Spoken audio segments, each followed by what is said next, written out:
This is a parable from right in the middle of the Zohar. It's almost exactly in the middle of the whole Zohar. There was a man who lived in the mountains. He knew nothing about those living in the city. He sowed wheat and ate the kernels raw. One day he entered the city. They offered him good bread. The man asked, "What's this for?" They replied, "It's bread to eat." He ate and it tasted very good. He asked, "What's it made of?" They answered, "Wheat." Later they offered him thick loaves kneaded with oil. He tasted them and asked, "What are these made of?" They answered, "Wheat." Later they offered him royal pastry kneaded with honey and oil. He asked, "What are these made of?" They answered, "Wheat." He said, "Surely I am the master of all of these, since I eat the essence of all of these, wheat." Because of that view, he knew nothing of the delights of the world, which were lost to him.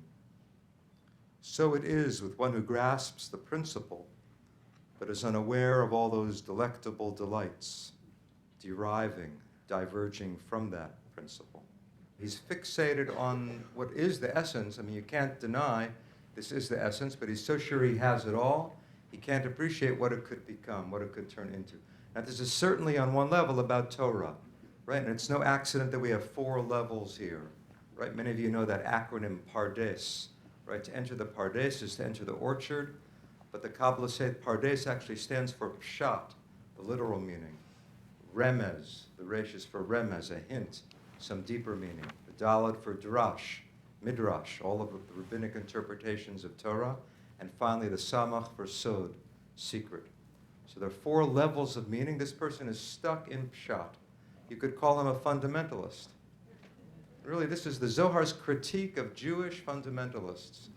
People who want the Torah, but they can't get beyond the literal meaning of the Torah. Everything gets reduced to the Pshat. Actually, when they show him what it could turn into, the bread, he appreciates it. He tastes the bread, he likes it. He ate it, tasted very good. But then he asks, "What's it made of?" And they tell him, "Wheat." Then they give him the next level.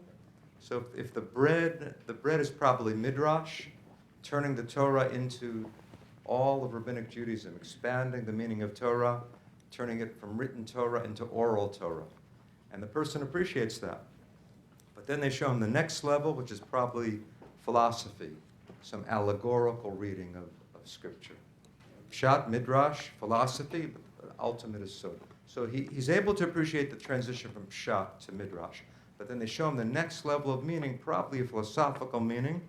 And what happens, it doesn't say he ate, just he tasted. He's more hesitant. He tasted, he asks his analytical question, "What's it made of?" They say wheat. Then they give him the ultimate delight, the baklava, the Kabbalah.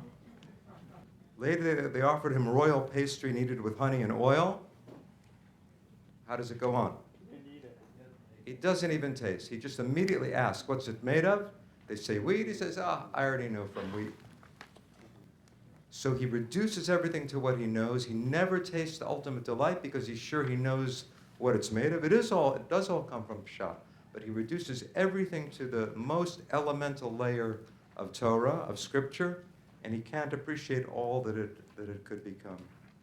Now, what's so beautiful about this is that usually in mysticism, the goal is to get to the essence. Right? What is the essence? What is the essence of life? What's the essence of Torah? What's it all about? This person has the essence, but he's drowning in essence. He can't get beyond the essence.